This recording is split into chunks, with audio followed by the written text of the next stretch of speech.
रहीम अस्सलाम वालेकुम नादरीन, आप यूट्यूब चैनल देख रहे हैं। मैं इमरान खान हूँ। नादरीन, जब स्विट्ज़रलैंड में मुज़ाकरात हो रहे हैं, पाकिस्तान वहाँ पे मौजूद है, अमेरिका है, कतर है और ईरान की क़यादत भी वहाँ पे मौजूद है, तो उस वक्त जंग दोबारा होते होते बची है। वजह यह है कि ईरान में शदीद इज़्तिराब था, जो इसराइल ने हमले तेज़ कर दिए लबनान पे, और इसराइल ने जंग बंदी के हवाले से वायलेशन किए, बल्कि वो मुकर गए कि ये हमारी तरफ से जंग बंदी नहीं, हम लड़ाई करेंगे हिजबुल्लाह के साथ, और वो वहाँ लबनान पे लगातार अटैक कर रहे हैं। अब ईरान के अंदर काफ़ी इज़्तिराब था, बहुत गुस्सा था, वो वापस जवाब देने की तैयारी कर रहे थे। उस वक्त कतर और पाकिस्तान मुतहर्रिक हुए। अमेरिका ने पाकिस्तान के ज़रिए और कतर के ज़रिए ईरान से दरख्वास्त की कि आप अभी सब्र का मुजाहरा करें, हम इसराइल को रोकते हैं। अब ये अमेरिका की रिस्पॉन्सिबिलिटी है कि वो इसराइल को रोके, और वो किस हद तक रोक सकता है इसके बारे में भी कुछ कहा नहीं जा सकता, क्योंकि इसराइल में बहुत गुस्सा है और वो अमेरिकन को अब जिम्मेदार ठहराना शुरू हो गए हैं अपनी इस शिकस्त के लिए। शिकस्त मैं इसलिए नहीं कह रहा कि मुझे इसराइल और ईरान में से इसराइल बुरा लगता है या मुझे लगता है कि उन्होंने जुल्म किया या उन्होंने एग्रेशन की, ये बात नहीं है। ये अब खुद इसराइली भी कह रहे हैं। इसराइल के अंदर एक सर्वे हुआ है और एक हैरान कुन सर्वे है। उसकी रिपोर्ट के मुताबिक 92% 92% इसराइली शहरी ये समझते हैं कि ईरान इस जंग का फातेह है, ईरान को ज़्यादा बड़ी कामयाबियां मिली हैं इस लड़ाई में। जबकि ये जो मुआहदा हुआ है, इसमें सिर्फ 12% इसराइली ऐसे हैं जिन्होंने इस मुआहदे की हमायत की है कि अमेरिका और ईरान के बीच में जो एक MOU साइन हुआ, जो मुज़ाकरात हो रहे हैं, सिर्फ 12% इसराइली ऐसे हैं जिन्होंने इसकी हमायत की है। 63% ऐसे हैं जिन्होंने इसकी सीधी सीधी मुखालफत की है, और बहुत थोड़े ऐसे हैं बीच में से जिन्होंने कोई राय नहीं दी। इसराइलियों की अक्सरियत अब यह समझती है कि नेतन्याहू की ईरान के हवाले से पॉलिसी मुकम्मल तौर पे नाकाम हुई है, और अमेरिका का पीछे हट जाना ये इसराइल की सिक्योरिटी के लिए प्रॉब्लम क्रिएट करेगा। ये तो नाज़रीन इसराइल के अंदर मामला चल रहा है, तो बड़ी मुश्किल से अमेरिका ने गारंटियां दे के और ये कहा पाकिस्तान को, और यही कहा उन्होंने कतर को कि आप कुछ भी करके ईरान को अभी लड़ाई से रोकें और उन्हें सब्र की तलकीन करें, क्योंकि ईरान के अंदर एक अजीब सूरत हाल पैदा हो चुकी है। ईरान की जो सियासी क़यादत है, जिसमें कालीबाफ और नाम लिया जाता है इराकची का, ये और इनके हमायती वो ये सोचते हैं कि हमें मुज़ाकरात में जाना चाहिए और ईरान को मजीद जंग नहीं करनी चाहिए। ईरान ने जंग जीत ली है, लिहाजा इसका फ़ायदा उठाया जाए।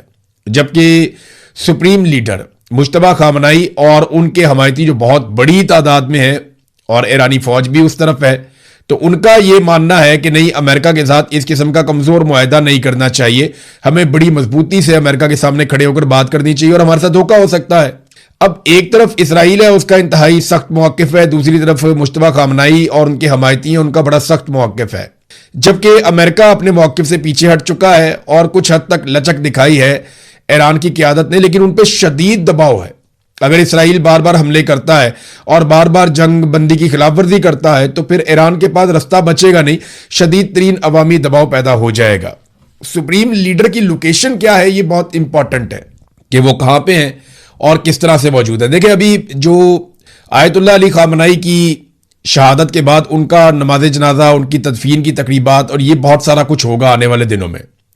जुलाई के दूसरे हफ्ते में ये सारा कुछ होगा, पहले हफ्ते में शुरू हो जाएगा, दूसरे हफ्ते तक ये चलेगा। फ्यूनरल जो तदफीन का सारे मराहिल है वो होंगे। अब इसमें मुश्तबा खामनाई को ऐसा लगता है कि वो सामने आएंगे पहली मरतबा, और उनकी मेडिकल कंडीशन भी अब पहले से बेहतर बताई जा रही है। तो अगर वो सामने आते हैं तो उनकी सिक्योरिटी के बड़े मसाइल हैं।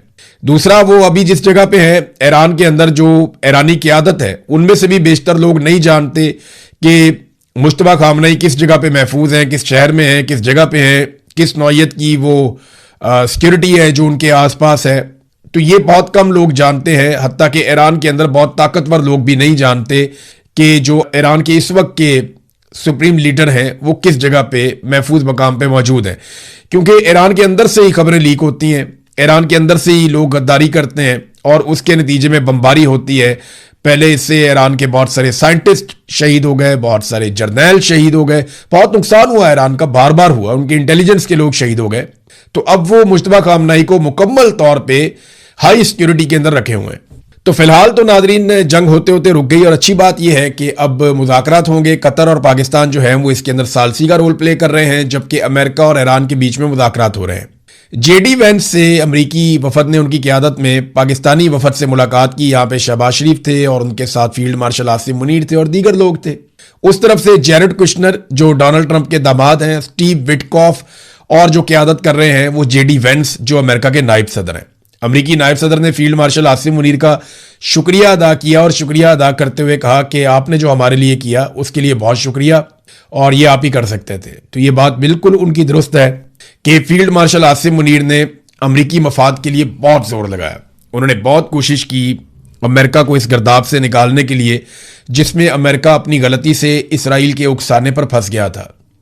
तो अमेरिका को इस सारी सूरत हाल से और इस दलदल से निकालने के लिए फील्ड मार्शल आसिम मुनीर साहब ने भरपूर जिद्दोजहद की है। ये बात सबको तस्लीम करनी चाहिए और अमेरिका के लिए वो हर हद तक गए हैं। डोनाल्ड ट्रंप को कई मौकों पर जो फेस सेविंग मिली वो फील्ड मार्शल आसिम मुनीर ने दी है।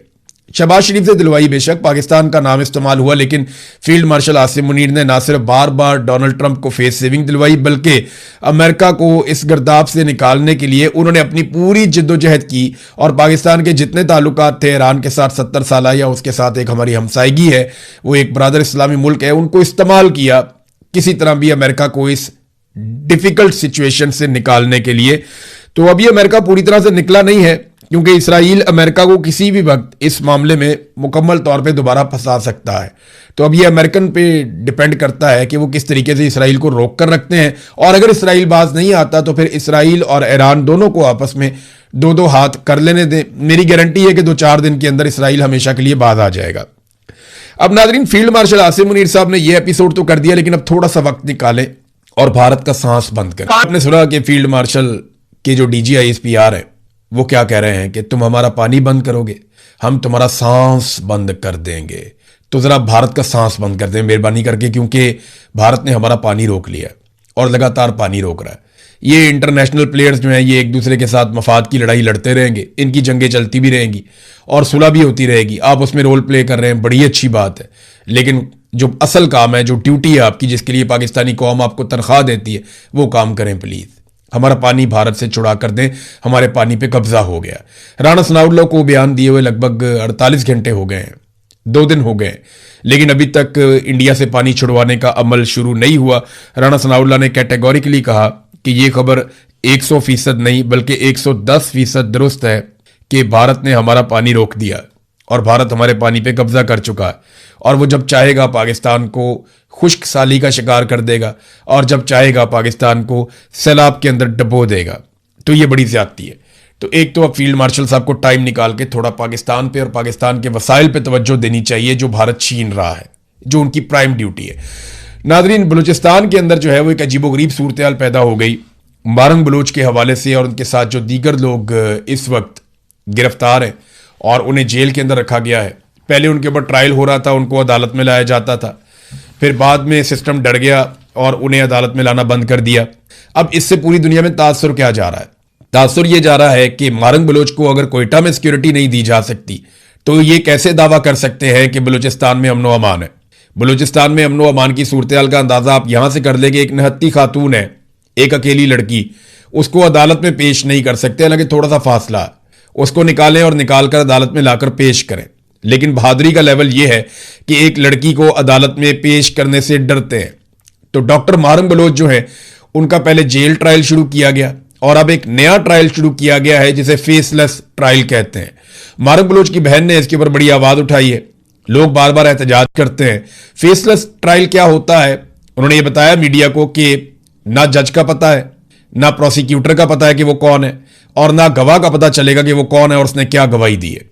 तो इस तरीके से ये केस चलाया जाएगा, ये फेसलेस ट्रायल कहलाता है। ऐसे ट्रायल की जरूरत क्या है? क्योंकि कोई भी जज सामने आकर इतना बड़ा जुल्म करना नहीं चाहता। अब ऐसा लगता है कि पीर वाले दिन मारंग बलोच को मुकम्मल तौर पे कुछ सजा सुना दी जाएगी और उनको जेल के अंदर पक्का पक्का बंद कर दिया जाएगा, क्योंकि निजाम अब इस मामले पे तुल गया है कि वो एक लड़की का सामना नहीं कर सकता। यानी इतने सारे बंदूकों वाले हैं, आपके पास सरकार है, हुकूमत है, सारा कुछ है, एक निहत्ती लड़की है, आप उसका सामना नहीं कर सकते। वो अदालत में आती है, आप फिर डरते हैं उससे। उसको आपने कहा जी हम जेल के अंदर इसका ट्रायल करेंगे, फिर आपने कहा जी हम इसका फेसलेस ट्रायल करेंगे, और अब उसका वकील जो है और उन्होंने बाइकआउट कर दिया। उन्होंने कहा जी ये तो हमारे जो फेयर ट्रायल का हमारा राइट है वो हमसे छीना जा रहा है। यानी जो हमें फेयर ट्रायल का राइट आईने पाकिस्तान देता है वो हमसे छीना जा रहा है। वो आइन की बात कर रहे हैं, वो रियासत के आइन की बात कर रहे हैं। उन्हें कहते हैं जी फेयर ट्रायल का राइट है वो हमें दिया जाए, कि अदालत कम से कम हमें मौका तो दे अपना मुकदमा लड़ने का, लेकिन मौका नहीं दिया जा रहा। अब फेसलेस ट्रायल के खिलाफ उन्होंने वहां पे धरना दे दिया जेल के अंदर, मारंग बलोच ने और उनके साथियों ने। अब वो जो धरना है उसके बाद बाहर आते हैं लोग, वो भी एहतजाज करते हैं, उनकी फैमिली बाकी लोग आते हैं वो भी एहतजाज करते हैं बलूचिस्तान के अंदर कि जनाब आप ज्यादती कर रहे हैं इन लोगों के साथ। उन्होंने ये केस प्रेजेंट करने से इनकार कर दिया, उनके लॉयर भी बाहर हो गए। तो अब हुकूमत ने अपनी तरफ से एक वकील शामिल कर दिया है, और ये जो वकील शामिल किया गया है ये जनाब पाकिस्तान तहरीक इंसाफ का ILF का साबिक सदर है बलूचिस्तान का। अब आप अंदाजा करें कि ये सूरत हाल है कि PTI का जो सदर है इकबाल शाह इसका नाम है, और अब ये मुकदमा लड़ रहा है। तो जो मारंग बलोच के साथी हैं उन्होंने राब्ता किया पाकिस्तान तहरीक इंसाफ से, जी ये क्या ज्यादती है। एक तरफ आप ये कहते हैं कि आप हमारे कॉज को सपोर्ट कर रहे हैं, जो हम पुरअमन जिद्दोजहद कर रहे हैं बलूचिस्तान में अमन के लिए, जबरी गुमशुदगियों के खिलाफ हम आवाज उठा रहे हैं, इंसानी हकूक के लिए। आप कहते हैं जी आप कॉज को सपोर्ट करते हैं, और ऊपर से आपका जो वकील है इकबाल शाह जो आपका साबिक सदर रहा है ये मुकदमा लड़ रहा है जाके सरकार की तरफ से मारंग बलोच का वकील बन के। मारंग बलोच ने इसको वकील नहीं बनाया, मारंग बलोच ने अपने वकील को कहा कि तुमने मेरा केस नहीं लड़ना, ये ज्यादती और जुल्म है। तो रियासत ने क्या किया, ये जो इकबाल शाह साहब हैं जिनकी इमरान खान साहब के साथ ये फोटो भी आप देख लें, ये ILF के साबिक सदर भी रहे हैं वहां बलूचिस्तान में, और ये बारशार के इलेक्शन भी पाकिस्तान तहरीक इंसाफ के वोटों की बुनियाद के ऊपर क्लेम करते हैं। अब ये जो इकबाल शाह साहब हैं ये वहां पे रिप्रेजेंट करेंगे मारंग बलोच को उनकी मर्जी के खिलाफ। तो पीर वाले दिन मारंग बलोच को फिक्स करने का फैसला किया गया है, और रियासत ने जनाब पसंद किया इन्हें। अब पाकिस्तान तहरीक इंसाफ ने इस पर सफाई ये दी है, जो उनका वकला का विंग है, कि जनाब हमारा इससे कोई ताल्लुक नहीं है, हमारा कोई भी वकील जो हमारी तंजीम का सदर है या ओहदेदार है वो ये मुकदमा नहीं लेगा। कोई पर्सनल कैपेसिटी में लेना चाहे तो वो ले सकता है। तो ये तो कंडेम करना चाहिए था, बल्कि डिसओन करना चाहिए था पाकिस्तान तहरीक इंसाफ को, कि हमारी पॉलिसी के खिलाफ अगर ये वकील जा रहा है तो फिर इसका हमारी तंजीम के साथ किसी किस्म का कोई ताल्लुक नहीं है। लेकिन पैसा और इख्तियार बड़ी चीज है, लोगों से बड़े बड़े काम करवा लेता है। मारंग बलोच आवाज उठा रही है अपने लोगों के लिए, उसे किस बात का लालच है। वो जेल के अंदर बैठी हुई है, तकलीफ बर्दाश्त कर रही है, उसके साथी तकालीफ बर्दाश्त कर रहे हैं, पूरा खानदान उन्होंने तबाह करवा लिया है, बहुत सारे लोगों की मसकशुदा लाशें मिली हैं, बेशुमार लोग जो है वो जबरी तौर पे गुमशुदा किए गए हैं। अब वो इंसानी हुकूक के लिए, बलूचिस्तान के हुकूक के लिए आवाज उठाती है तो ताकतवर लोग डर जाते हैं, और एक लड़की का सामना करने की बजाय इतने बुज़दिल हैं कि उसको उठाकर जेल के अंदर बंद कर दिया। नाज़रीन, एस्टेब्लिशमेंट अपने बिल की हमायत में खुद सामने आ गई है। यानी ये जो इन्होंने बिल पेश किया था ना कि जिसके घर के अंदर मर्जी जाके टावर ठोक दें आप, जिधर मर्जी आप कब्जा करके आप अपनी तारें बिछा लें, तो ये एक अजीबोगरीब किस्म का जो बिल लाया गया था PMLN की शिजा फातिमा की जानिब से, जो ख्वाजा आसिफ की भांजी हैं उनकी जानिब से जो लाया गया, अजीबोगरीब काम किया गया। कोई भी इसको डिफेंड नहीं कर पा रहा। तो मिलिट्री एस्टेब्लिशमेंट के जो अपने सोशल मीडिया काला चैनल वगैरह इस किस्म के जो लोग हैं ये मैदान में आ गए, और इन्होंने डिफेंड करना शुरू कर दिया इस बिल को कि जनाब ये तो बिल ही बहुत अच्छा है, इसमें तो कमाल काम हो रहा है।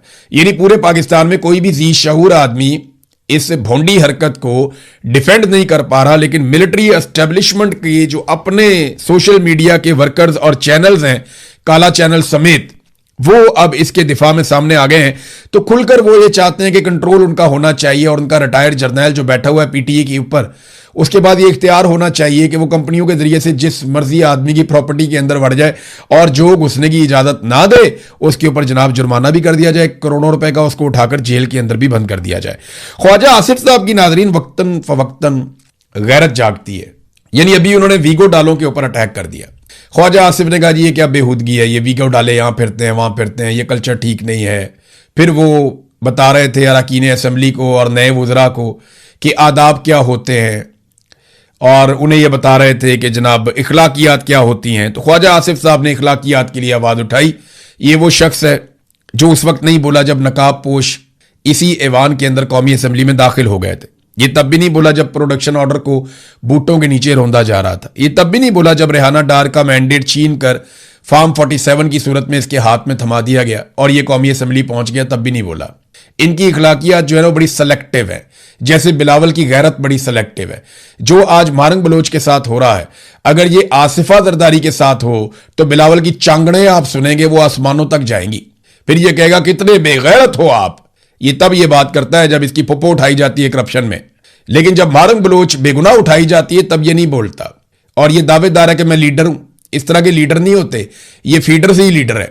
यानी ये अपने घर में बैठा हुआ था, फीडर इसके मुंह में था और इसको लीडर बना दिया था। तो ऐसे तो नहीं होता ना, ऐसे मुल्क चलते हैं।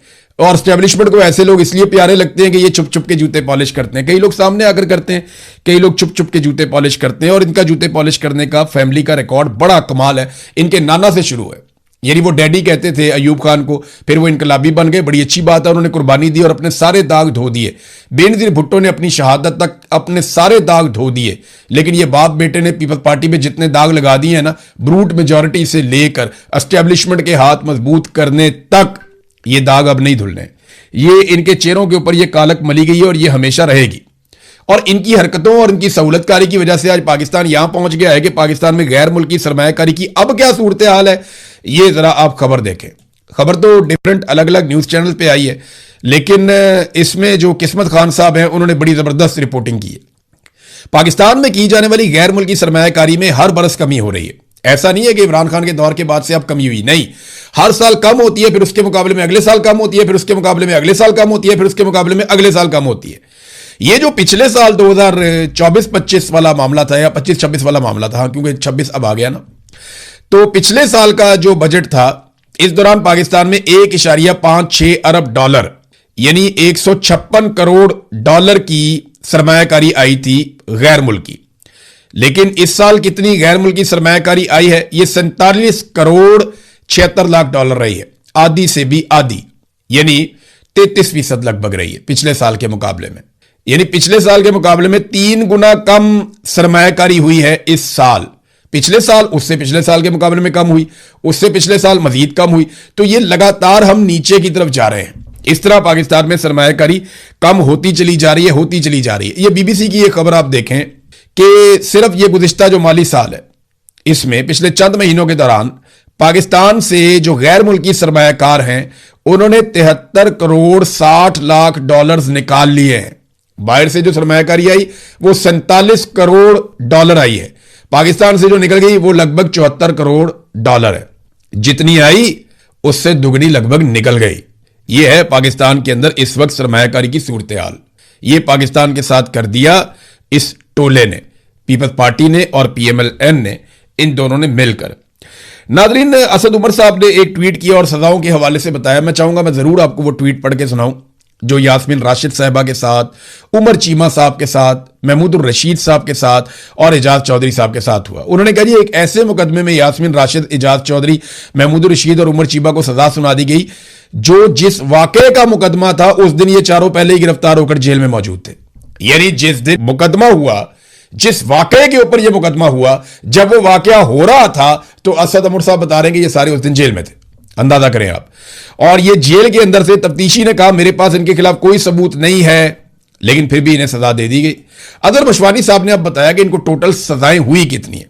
ये 17-17 साल की सजाएं मिला करना अब तक दी गई झूठी सजाएं डॉक्टर यास्मीन राशिद को और सेनेटर एजाज चौधरी को और उमर सरफराज चीमा को, इन तीनों को अब तक 280 साल की सजा सुनाई जा चुकी है। तीनों को 280 एक को, 280 दूसरे को, 280 तीसरे को। और मियां महमूद रशीद साहब को अदर मशवानी साहब के बकौल जो टोटल सजा अब तक हुई है वो 268 साल हुई है।